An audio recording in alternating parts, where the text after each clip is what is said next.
journey, which we're talking about all about tax and accounting in property. Some people think this is boring, but you went into property to make money, and there are ways to use being tax efficient, being on top of your numbers, your accounting, to make more money. Robert Kiyosaki says it himself.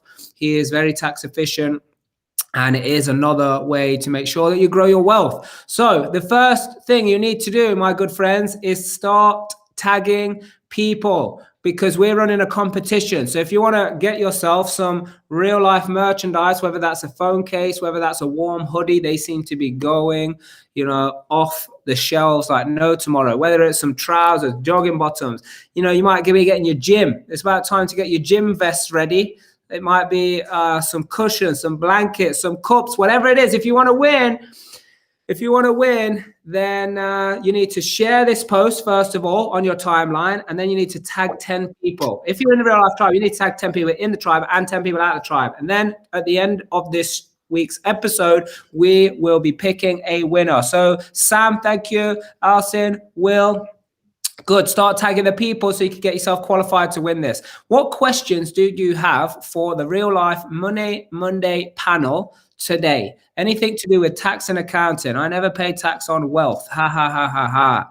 Yeah. Okay. I think the term's tax efficient. Yeah, tax efficient. So that's what we're looking to make sure that you guys get. So if there's any questions, what you've got going on when it comes to tax and accounting, when it comes to property investing, this evening, I have got someone on the Real Life Money Monday panel that you can see on your screen right here who is very experienced in this. Now, how can we say that he's very experienced? Number one, because he is investing in property himself, and over the last couple of years has built a handsome property portfolio, with over £10,000. Where are we at now, Sean? Over £10,000 of monthly net cash flow. What we're at now, so 15,000 going on to 18,000. Yeah, excellent. Yeah, and this comes from, number one, making sure you're getting educated and you're in the right community and know how to apply these strategies. But number two, making sure you know the numbers. So we're going to be covering tonight all the ins and outs of what stops people in the beginning when it comes to the numbers. I think Sean called it analysis paralysis earlier when we were just chatting. Yeah, but also what lets people down and stops them actually getting the money into their bank account afterwards as well. So guys, make sure that you're tagging people on here. Put your questions in around it, because the funny thing about this subject, just before I introduce Sean fully here, is the funny thing about this is that there don't seem to be much questions. So people don't even know what questions to ask. So maybe we're going to be covering that off today as well to give you the tips. So you need to know what cash? I just got cash on the mind. What questions do you need to be asking in this area as well? So Sean, thank you so much for coming on here as a panel member to discuss accounting and tax in property investing. Super awesome. I know this is a subject that today we promise we're going to make exciting. That's right. Yeah. Some people think this is boring. Yeah. So first of all, what is the main thing that people need to be aware of when it comes to accounting and tax for property investing? I think the first thing is how much do you want to earn? If you don't know what you're earning, then you're kind of going in blindly, and then you don't really have a target. And you got to think of it as business. Really, it's not just taxes. A lot of people wag the tax tail, and like you said, analysis paralysis, and people just end up not doing anything because they feel, I fear I'm going to have to pay X amount of tax, but then the issue is you're not paying any tax, and if you're a limited company, you're not actually paying it for another 9 months after 12 months. So a lot of people see there's like a barrier, and then there's a lot of things where you could be a bit more creative, work your business around you rather than you work around your business. I think that's the key thing I always say to clients. There's loads of expenses that you can claim that many people don't know about. so we can touch on that. And you're right. There's a lot of people don't know what questions to ask because maybe they don't understand it, um, or you don't really find many accountants that are quite open and just give you the advice straight on, rather than you just end up in our office or on the phone for half an hour in a very boring conversation. Yeah. So there's two sides of it, Sean, because if you're investing in property, either your accountant has to be, which is not very likely, but has to be investing to either the same level or a level, outside of what you're doing to be able to give you that continued ongoing advice, or you're going to need to know what questions to ask. Yeah. And that's one thing I love about the relationship I have with mine and my team and my accounting team, is because they know and they are the expert in the field of the accounting standards and the numbers and know how to make everything absolutely legal and spot on and all of that. Yeah. But then as the person running the company, running the investment of the property, I've got to know what questions to ask. So before we get into some of that and give some of those tips away here, I just got to mention one thing, because what is very funny when people are investing in property, put it in the comments if you agree, that most, like in the beginning, they are like spreadsheet and they are rerunning numbers and reviewing and going over and over and over and over the numbers. Now, I agree with absolutely doing due diligence, but this causes a lot of delay, first of all, from getting in the game and getting your deals over the line, because someone else like me or Sean, we just come along and we know if the numbers work or not, and we just go ahead and we take the deal on. Yeah. But that's not what we're talking about tonight. We're talking about how come on the front end, taking too long on the numbers and going through such a fine detail, that happens. But then on the back end, when deals start to go through, now people seem to have lost the interest in running the numbers, when arguably it's more important now to make sure that you are getting that number, or that money that's going through your property deal and through your company can now make its way into your pocket, so you can live the lifestyle that you're going to want to live. So what's your view on that, Sean? Absolutely. I think, like you said, cash flow is king. If you're not monitoring it on a monthly basis, then you're letting it slip, really. Like I said, a lot of people start off by putting numbers in the deal. This is how much it's going to make me per annum, per month. But if you're not monitoring it, or you're not reviewing with your team, your letting agents, your maintenance can go sky high, bills can go sky high. So if you're not on top of things, you could easily see a grand cash flow per month could end up being even half. One void could end up being literally, you could be in the minus. One of the clients actually told me that some of the letting agents weren't even paying them rent for a good 4 or 5 months. I mean, if you're on top of it month by month, this wouldn't have happened, right? Would you agree? That's common. That's common. Like people think, and again, it comes from recruiting, knowing how to recruit the right team, knowing what questions to ask, knowing what systems to have in place. Because one of the things that people, like I say, they overanalyze on the front end, on the back end, they're not monitoring it, like you've just said, Sean. But also what happens, and what we started to do very thoroughly now, is have what we kind of budgeted for everything on how the deal is going to stack up, and then the actual. Yeah. And I always want to know what the difference is. I want to know, is it more? Is it less? Am I making more money than before? Am I making less money than I projected? And then our process is to be able to actually go through these numbers and this formula to say, what happened, and like, if we make more money, great. Like, how did that happen? Because I want to do more of that. Yeah. Making less money, I also want to know what happened, because I don't want to be making less money. Well, you've got to identify where the holes are. If there's a leak in your accounts, then you need to know straight away, not 9 months down the line, where usually we get the accounts done, and then because you've not got the right bookkeeping system in place, or you've not got the right systems in place, you find out you're losing money for the last 12 months. So making sure that it's pristine is key. I was going to say, another thing to add is, when you compare it to like big corporate organizations, they review their accounts either quarterly or monthly. So if you're doing stuff like this, even on a smaller scale, then you're very less likely to miss out on those flaws. So I see it as, like, it's business. It's not just tax. I would say tax is an overhead. You shouldn't be scared to pay it, but you should pay the right amount.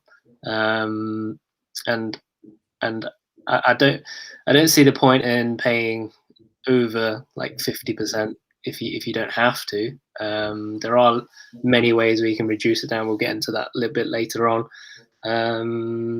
But no, I think that's it really. It's systems and knowing what to look out for. Yeah, sure is. And we're gonna go into the detail. You're gonna break it down for us, Sean, the difference between like the bookkeeping aspect of it and the accounting aspect of it. And we're also gonna break down for you guys. There's some questions coming through, so we're gonna answer them. But we also want to break down to you what is this process and like what is the best process to follow to make sure that you're being tax efficient, but you're keeping on top of it. You know, some of the tips, some of the tricks that we all learned from. Because I don't know about you, Sean, but I know what I've seen from people before they started following the real life formulas and ways of keeping on top of things. And some people, they go ahead and they get a load of properties and they start to see money, you know, changing place. But then they've got to manage that aspect. Like you say, it is business, you know, because a lot of people, they invest in property and then learn that they need to, oh, I need to know how to run it as a business. You know, very rarely are there business people who then go into not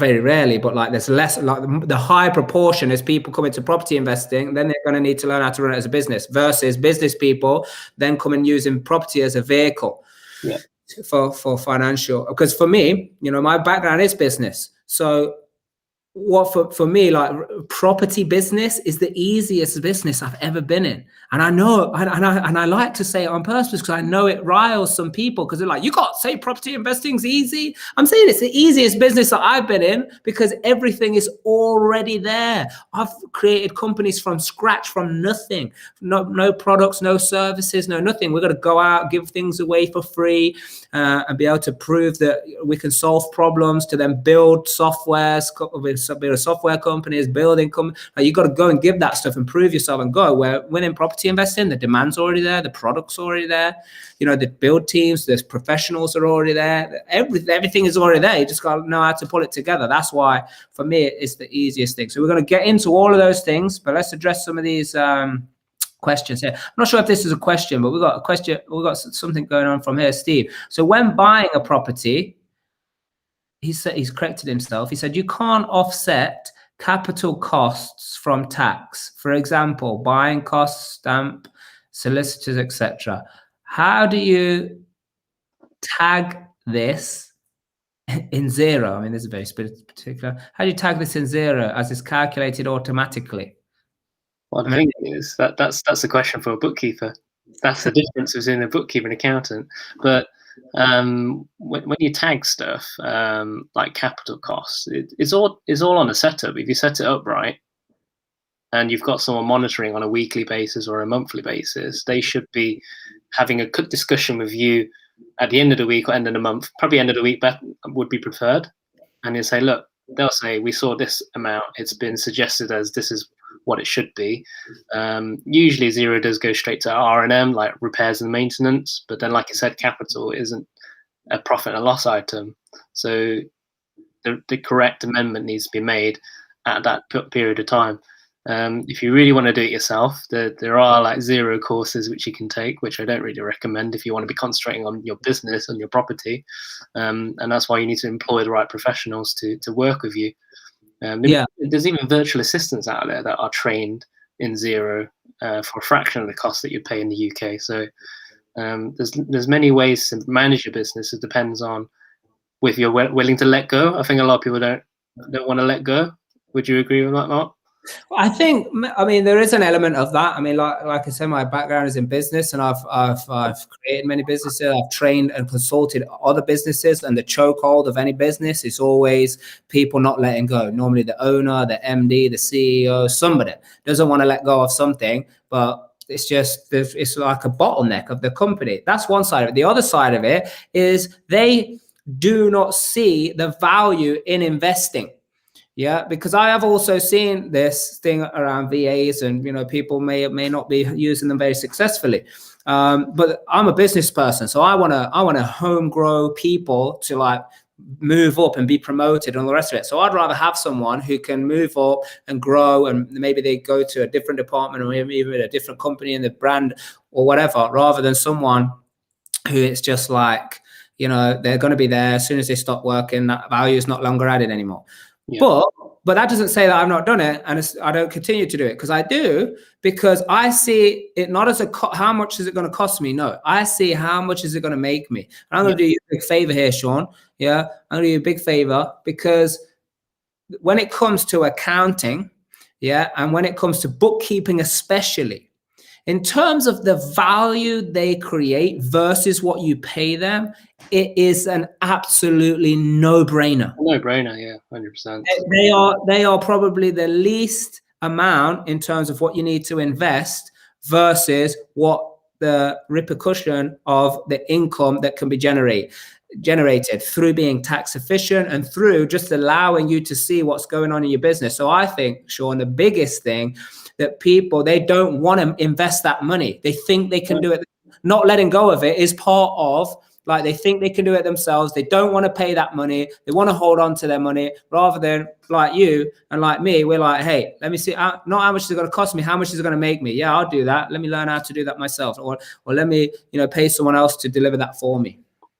Yeah, and I'll give you another example outside of bookkeeping. I've just hired my own property manager now. So she's in-house, and like you said, it's how much it's going to make me. If she's dealing with all the day-to-day admin that can take up a lot of time, even like phone calls can take up a lot of time. If I'm taken away from that, then I could be looking for the next big deal. I could be looking for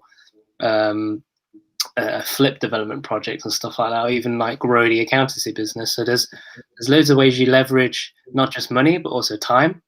And I think a bookkeeper is like you said, that's what you need if you want to leverage your time.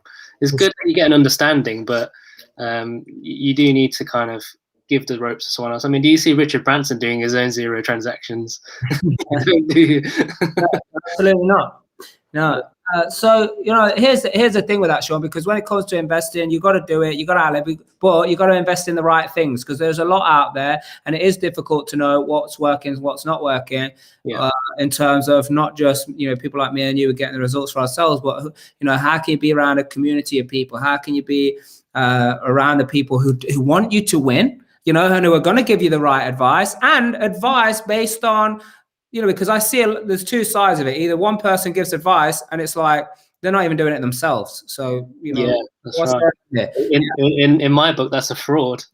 If you're not doing it yourself, it's true, right? It's crazy. Like, people's going to say, hey, this is what you should do. I mean, I've not done it myself, but you go ahead and do it. They miss that part out. Yeah, and the other side of it is people who have done it themselves, made loads of mistakes, probably been hurt and slapped around the face a few times from these mistakes. They go out and said, oh, by the way, it's not it's this and it's this and it's this. And although they might be personally trying to say, hey, just look out for all of these errors, again, it's like it creates another barrier for people to be like, oh, wow, I don't want to be dealing with that. But I follow this philosophy that the amount of time, money and energy that I think something in a business or a venture or something I'm going to do is going to take, I times it by 10, and that will get me a little bit closer to actually how much time, energy and money it's going to take. Anybody who thinks it's just going to roll over like the teddy bear's picnic, you got news coming for you. But that doesn't mean don't do it. I'm just saying, in your mind, prepare that it's going to be 10 times more than what you perceive it's going to be, and then you're going to be closer to what the real thing is.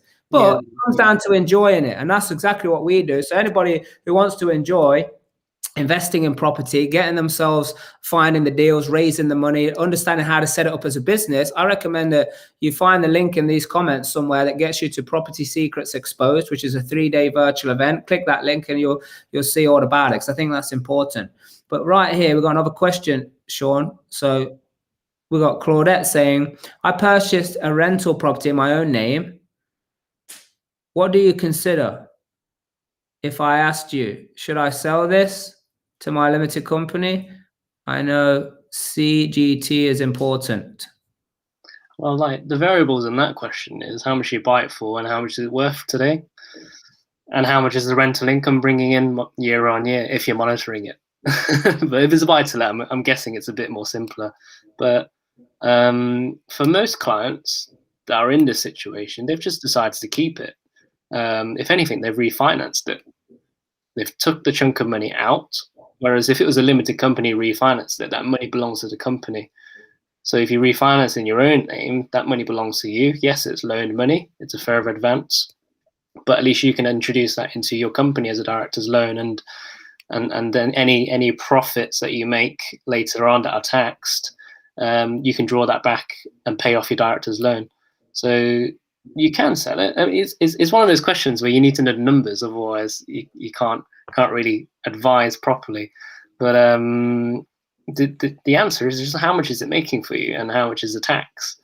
What are your circumstances going to be in 10 years' time or 5 years' time, compared to how they are now? I know people that are like on $100,000 wage and they've got rental properties, and that's killing them because it's over 50% tax. But if they plan to leave their job, then it kind of evens out. So yeah, and it's funny because that is a very common question that people ask. They're like, "Oh, how do you decide when to do you decide when to sell a property, when you're going to sell it, or your exit strategy in 3 to 5 years down the line?"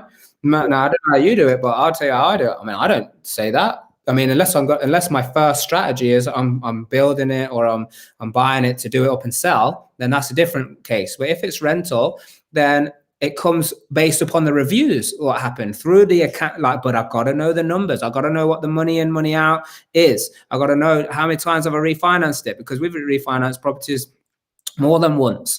Depending on what the situation is, because like you say, we can get money back into the company, we can do other things with it. It depends on what the rental income, it depends on, is there a bigger game, is there a bigger strategy? It depends, or you have to, do you need to refurbish it in the next few months because it's getting a bit old? So these are different factors away from tax, and if you do end up refurbishing it, that's going to become a taxable cost anyways. So it really depends on what you want to do. I think it's not just always a tax question. Yeah. Because I could suggest something really tax efficient, but if you're emotionally attached to something, which you shouldn't be in business, you're not going to sell it anyways, right? So if it's a family home, you don't want to sell it. So there's loads of ways that question can go, and I hear it so many times. Yeah. And what are the rules around leaving property to family as a gift? Claudia is asking another question. Depends if you set up a will. If you set up a will, then usual rule is 7 years. If you survive 7 years, then it passes on to your estate. If you die within it, it's something called taper relief, and then it tapers depending on which year you've passed away. There's other ways you can structure. If the property is held in a company, you could have discretionary trusts with those shares. So the right to equity goes to the children, or could be the mother and then grandchildren. There's loads of ways you can structure it.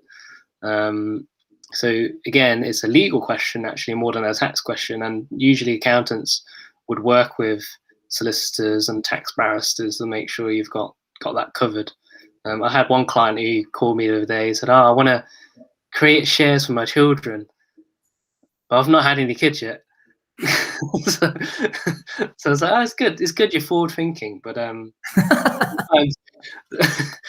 sometimes it's a bit overkill when you kind of get drilled down. There's loads of videos online that tell you got to set it up this way, X, Y, Z, and again, it goes down to analysis paralysis.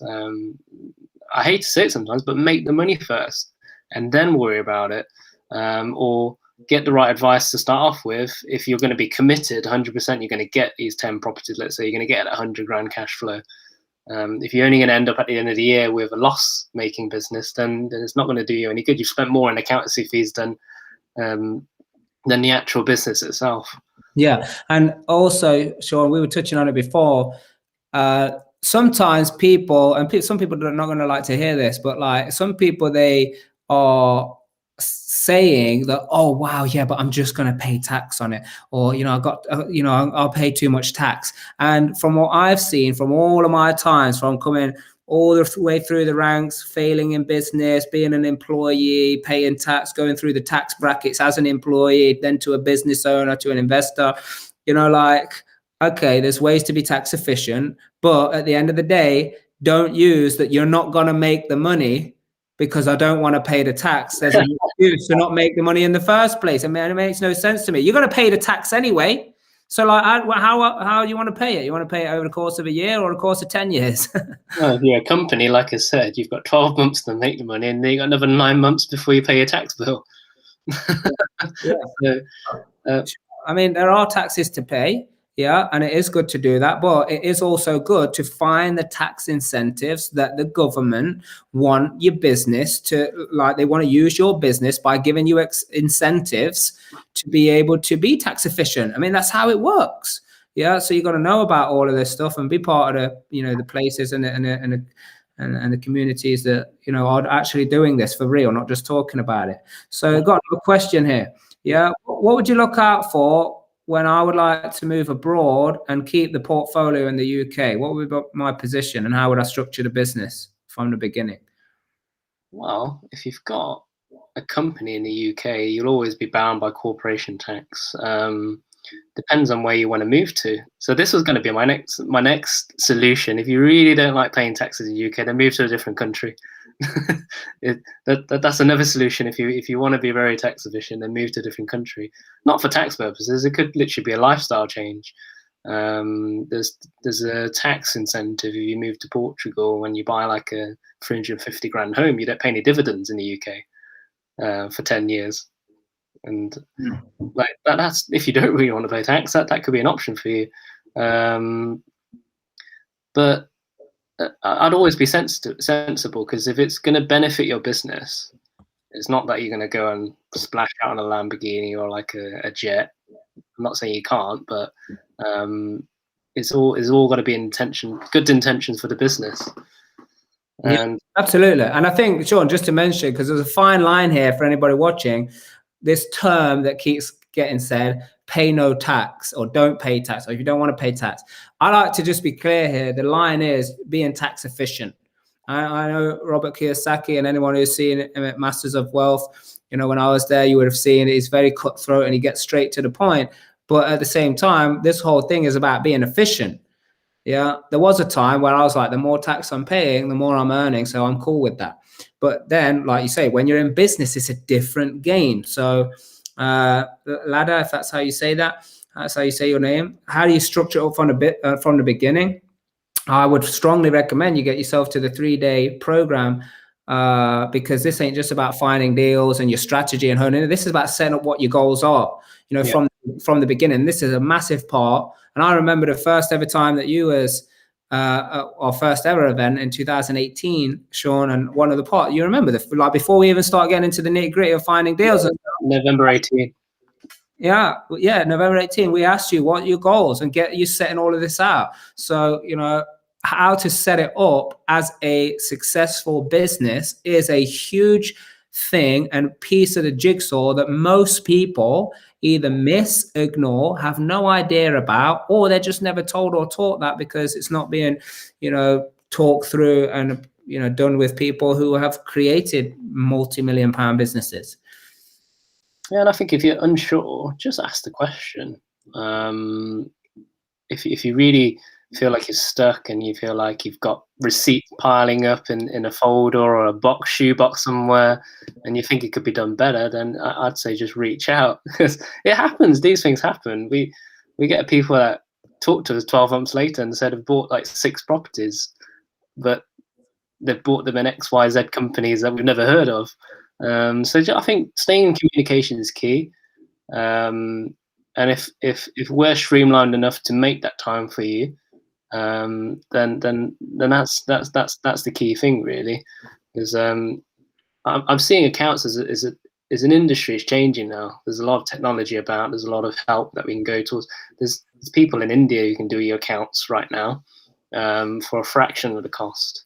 But again, it goes down to, do you want to deal with someone either in-house or someone on the ground in the UK? And I think that's the only thing that's not like I think you're being too modest about it, Sean. I think the difference is, do you want someone to be someone who's just doing administrative transactional work, or Yeah. do you want someone who's proactive, who you can actually ask questions? Because I tell you something, you said technology is coming into the game. Absolutely true. But also there's always things changing.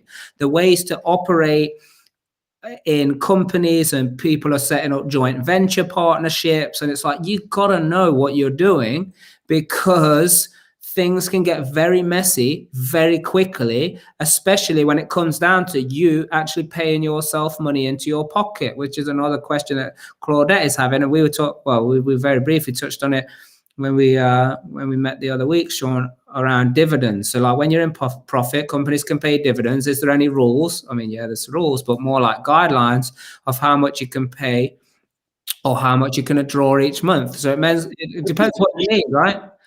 Yeah. I mean, like, you pay what you need. I don't know if you've touched on it before, but when you work out your financial freedom figure, what are your costs to live? And generally, most business owners draw out enough to cover those costs. Anything business related, they can claim through the company. They'll claim through the company. And what you'll find is, even like now, everyone's working from home. We use a rule where how many bedrooms in your house, and then divide it by an apportionment of your bills. You work out, like, your bills could be like another $1,000 or $2,000 business cost to your business. And this is stuff you normally just see come out of your bank account every day, and you don't think of it as a business cost. So there's loads of things that you can claim. To go back, revisit that question again.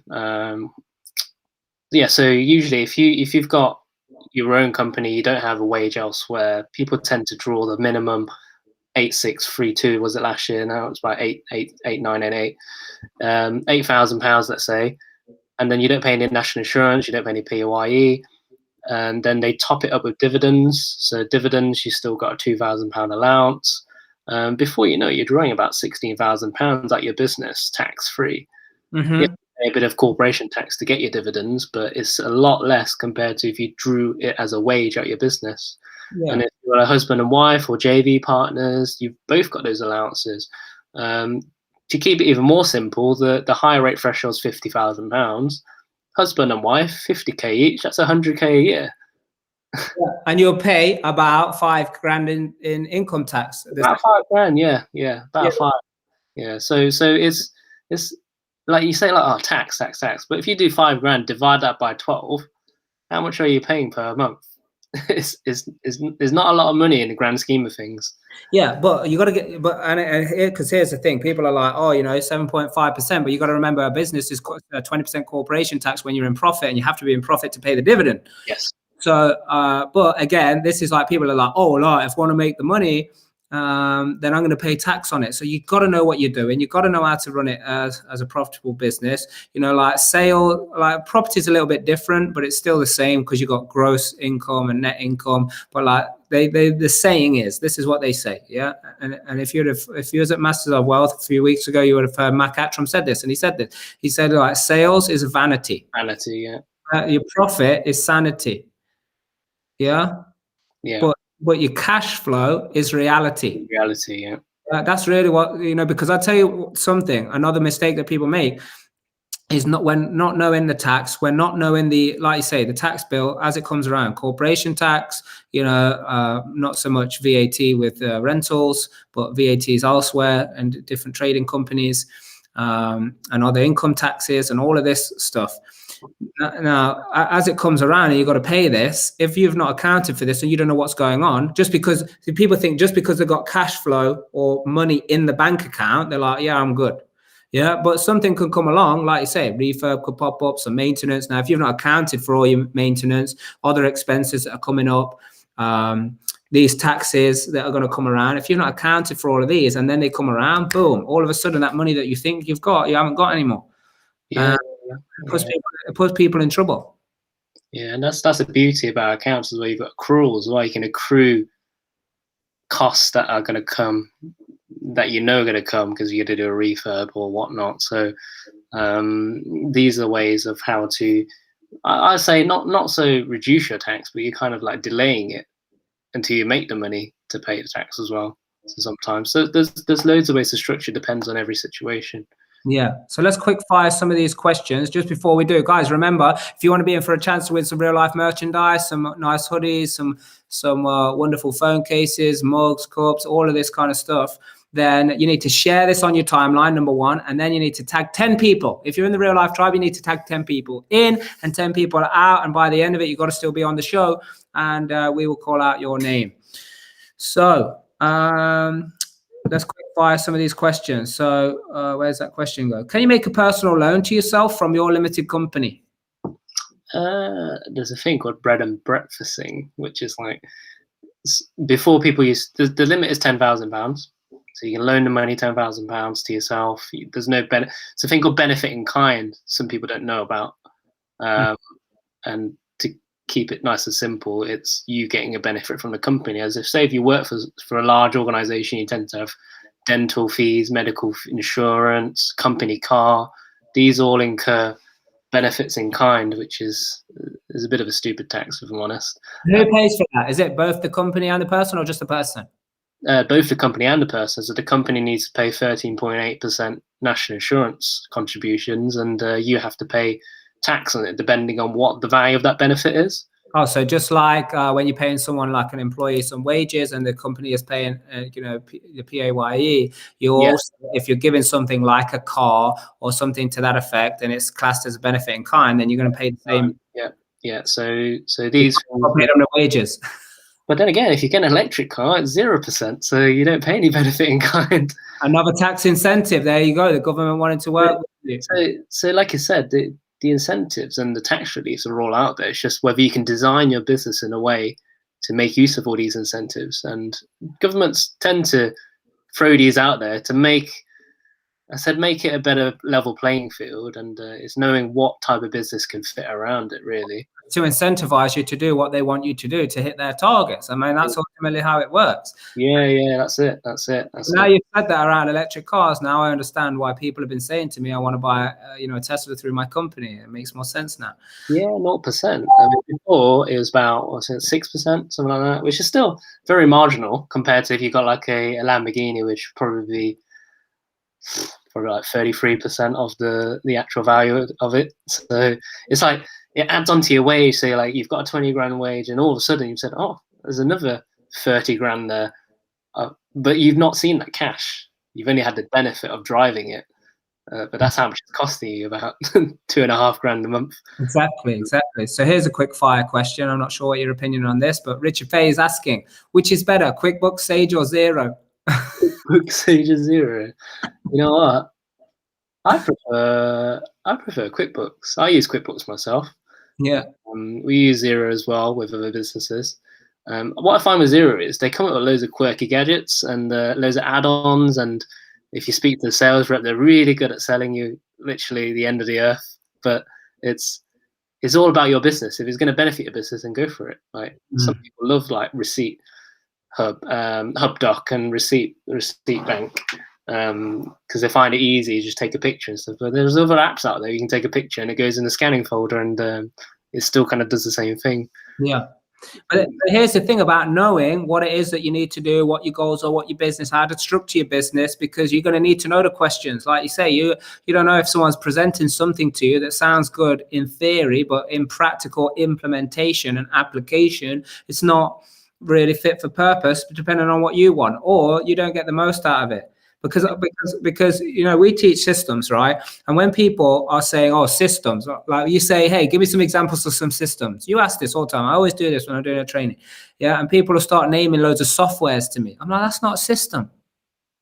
That's a software. A system is a repeatable process that can be followed and replicate and generate some kind of output or result. Now, softwares are used, and are very useful to assist you in the operation of that system. But sometimes when people base their whole process around one piece of particular, because most people, they buy a software, then they fit the system around the software. Really, you need the system, and then you need to be able to find what software enables me to deliver on this system that is effective for me.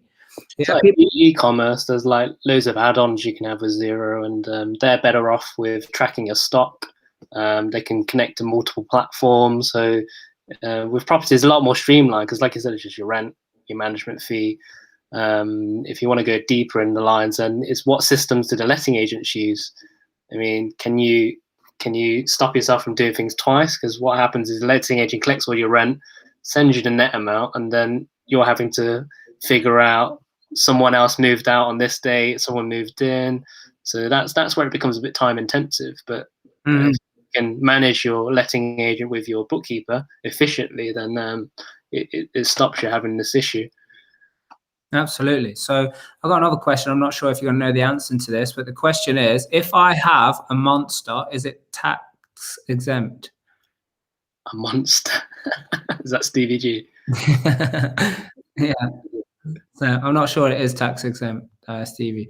So here's one for you, Sean. So let's put this on the screen. So Sam is asking, what's the top 3 things to make an accountant's job easier when the year end comes? When it comes to, so we've been having these calls with each client now, and it's just setting up systems, right? Making sure you've got a shared drive set up for property specific. So let's say one client has 3 different companies. You'll have a company per, so you have a company per folder, and then within that folder you have a folder for each property. In that property, you tend to have your purchase information and refinance information. These are the 2 things that you normally have, and then you'll have your income and expenses for that property. And it is really just spelling the whole process out. What happens in the purchase? You got your broker, you got your architect, you got your solicitor. So the key thing is your completion statements, having that all in place so we can reconcile it at the year end. And then with the income expenses, like I said, rental statements. Your bank statements, if you can keep them all in one place, is mainly for audit trail, really. And if you've got a bookkeeping system set up already, then it should all be flowing through your bank feeds. So to make your life easy is just monitoring on a monthly or weekly basis, checking in. Awesome. So wouldn't you also say that it's super useful just to be able to do the work each month? Because this is what we've gone to, yeah. So we're in house now, and we do it all in house. But even before we're in house, to do it on a monthly basis, have everything accounted for, sales, expenses, per so we say we want to do it per property, per company, per property.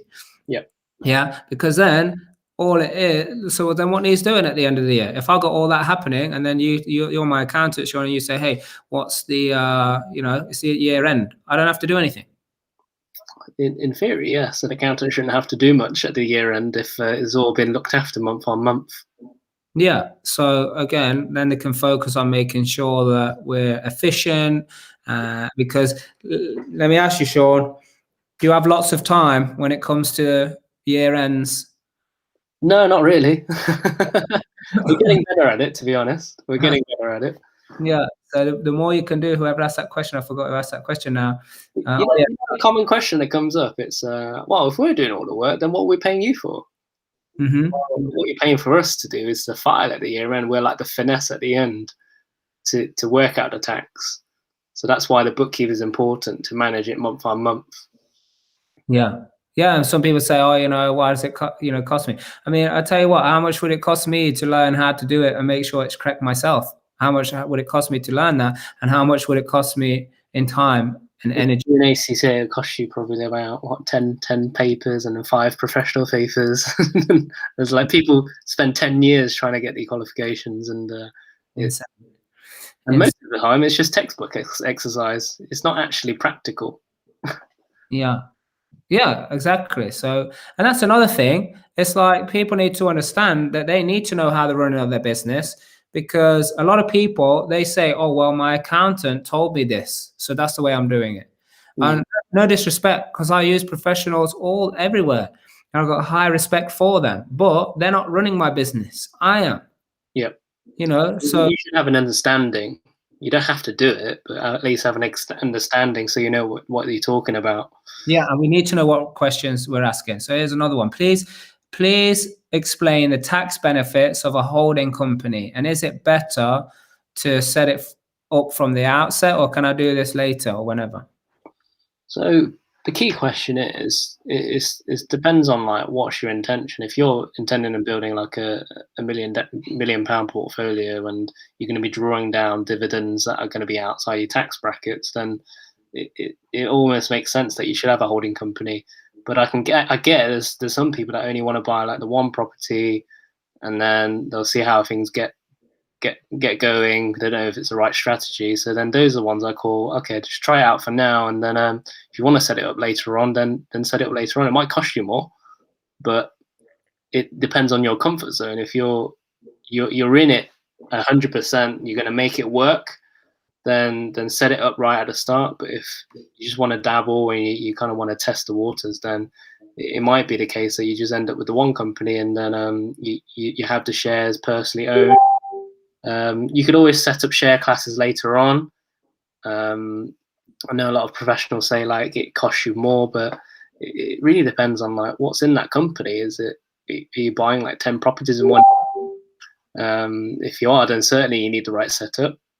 But most people only end up with like one or two properties in the year, and you find that you end up paying more accountancy fees and solicitors fees than what you're actually making that year. Yeah, this is interesting. I was just looking for another question. Well, I was just looking for another question, but something came to mind while you were saying that, because we've got to be quick fire on this stuff now, okay. which I think you've added immense value so far. So thank you so much for that. But we've still got a few things to get through. So this is funny. So he's put, hi, Sean. I've done exactly what Mark said not to do. I've got individual companies, one SA, one rent-to-rent, HMO, and 2 JV companies purchasing properties. What should I have done? Or to be tax efficient, what should I have? Should I have set up a group? Not to do. I've got individual companies, one SA, one rent-to-rent HMO, 2 JV companies purchase properties. What should I have done to be tax efficient? So I think the key question there is, was there a holding company set up to hold all those individual companies? So, yeah, so I think, yeah, that needs to be expanded upon, because I think if we just talk generally here, but Jerry, if you can let us know in the comments that situation there a little bit more on that, because I think what people tend to do, Sean, is if they're setting up multiple companies, they are personally the shareholder. Yeah. And that's where you find yourself when you are making the money, then you end up taking the dividends personally. Yeah, and how do you get it out without going over the threshold? So that comes back to the others. Now, I've done both. I've set in different group structures. Yeah, it's all been set up from the outset, and every company that was joined to it was, the group company was a shareholder of it. And I've done it the other way as well, where I didn't foresee that it was going to go in that direction, and I had to restructure the group. And it was then later. So what I was able to do, because it is share for share, then my personal share could be transferred into a company that I own then 100% of, because there's no tax implication here. Is that right from your point of view as well? Yeah, of course. I mean, if you have the chance to group up the companies and it's for the purpose of retaining the wealth in the business to improve the business, then it's a no-brainer, really.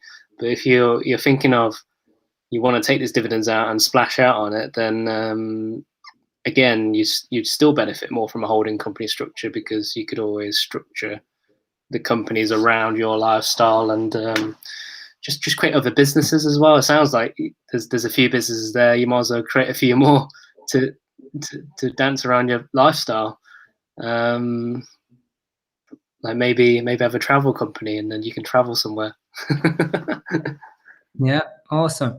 But I think if we answer it on the basis of it to be more tax efficient, unless, like you say, you want to take it all out as dividends, and if the company's making money, the problem is if the other shareholder wants to take a dividend, you have to take the same. Yeah, like you have got to agree then upon how much are you taking, and you got to take the share equivalent. Yeah.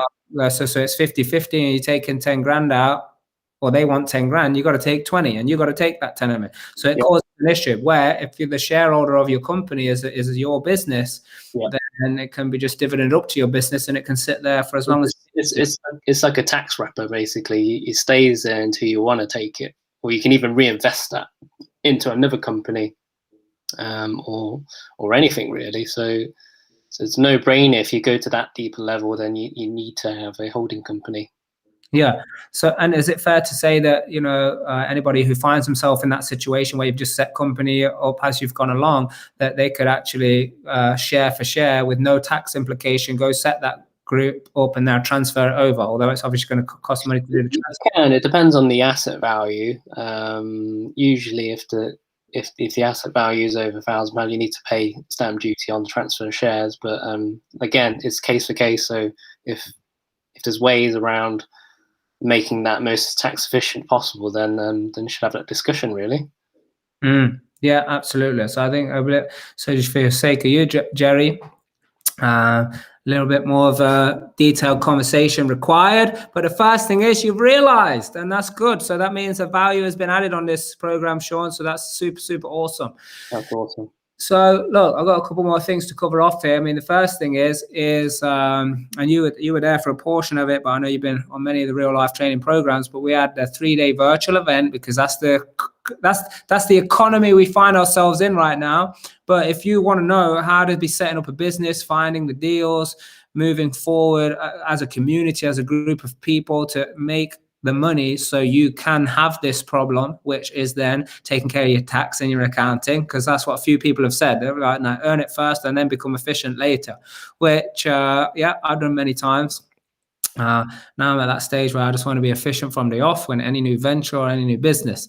Yeah, but first of all, you got to go out there and you got to get frequent before you get great, is a saying that I like to follow.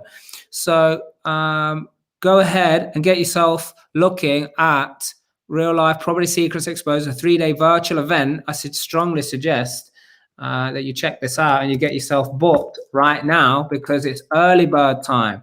If you need some more information, you're not even sure if property is for you, which I'm not sure you'll be watching this if that is you, but there is some training products that we're recording at the moment. And while we're recording them, we allow you to come and watch it for free. So you can register for that. Go to the Real Life Group page and figure out when that next one is. I think the next one is Wednesday. I don't have the link to post. So if someone has that link, I think you register for it as well because you're I registered this morning. very interested in keeping your finger on the pulse, I see. That's it. Yeah, seeing what we're doing, which is good. So that's what I would suggest you guys go and do there. Now, I've got a question for you because we need to announce the winner. Yeah, we got to announce the winner. Yeah. So I need you, Sean, to give me a number: 1, 2, 3, or 4. 1, 2, 3, or 4. Let's go for lucky number 3. Number 3 is Daniel Stevenson. Hey, well done.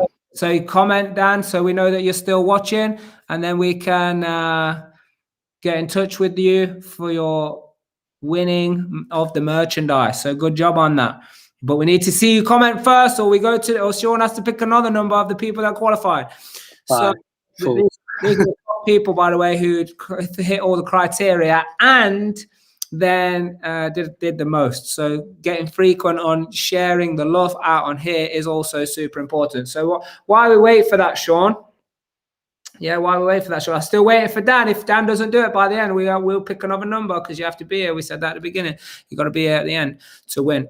So, hey, Sean. Yes. There's something that we must never, ever, ever let the people forget, yeah? And that is that they must do the right thing for the right reason. Now, why is that? That's the only way you'll discover your true potential. Oh my goodness, someone's opinion is aligning with our message. Yeah, excellent. So just while we finish up here, we're waiting for Daniel Stevenson to put his comment in. I know you guys are saying winner, but if he's not here and he doesn't comment, we're going to go to the next one because you have to be here and get all of Sean's value, Yeah, and the Money Monday panel's value. So, yeah, great job. Thank you so much for being here, Sean. What do you think, guys? Put in the comments. Did Sean and did the Money Monday panel make tax and accounting more lively and more interesting? Did that happen, yes or no? Yeah, tell us if it was interesting or not, because it is perceived as a boring thing. But at the end of the day, it's the nuts and crux of making it happen, right? And The fun of it is how much can I save, and what can you buy with the money that you save? That's what makes it exciting. yeah, yeah, awesome. Exactly that, Sean. Exactly that. So, hey, look, I don't see Daniel on here yet. So, we're gonna awesome and valuable. Yes, yes, yes, Sean, guys. Yeah, awesome. Everybody's saying it was brilliant. You made it awesome. Yes, we made it interesting and we made it exciting. Is that for all your years in accountancy? Has anybody ever said to you that it's exciting? Not many, I'll be honest. Good. So, okay, good. So now you picked number 3 before. So now I need you to pick one, 2, or 4, because Dan has not said, he's not commented. So we need to see if the next person on here. So 1, 2, or 4. 1. 1. Let's have a look who number 1 was. Number 1. 1 is Layla Bormain. Layla Bormain. So Well, comment if you're on here. I mean, you've commented very recently, so unless you just left now. Yeah, so Layla, comment so we confirm, and that would confirm your winning of this evening. Oh, I'm going to have to go to the next person else. who's the next person? But I don't know. Well, there's only 2. There's only 2 of us. If not, we have to revert to the other people because these are the people who did the most. Yeah. There's a winner. Well done, Layla. Awesome. We'll be in contact with you so you can select what it is that you want and that'll be sent out to you. So good job on that. So excellent. Thank you so much for all the real life tribe members. Your mastermind, so our weekly mastermind is just about to start. You got the details, you know where you are. We're going to bring more expertise, more brilliance, more community being together, and that's what's going to happen for you guys. So you guys can switch over to that. Until next time, let's give Sean a big thank you. Thank you so much, Sean, for being here. Also, we're not just on Facebook, we're not just on YouTube, we're not just putting this across LinkedIn and Instagram as well. But we're also on Clubhouse this week. So if you find yourself traveling and you want a more safe way to join in, you can also make sure that you pick up these Money Mondays on Clubhouse. So thanks to, I've seen some people come up. Greg, Tanya, I think you're still on here. Thank you so much for that. And thank you for the other people that were joining on there as well. So it's new, but apparently people are loving it. So let us know if you're going to watch this, where it is you're going to watch this next week. Put it in the comments. But until next time, thank you so much. And never forget, like what Sean said, you got to do the right thing for the right reason, because that is the only way that you will discover your true potential. See you guys. Thank you so much. Take care.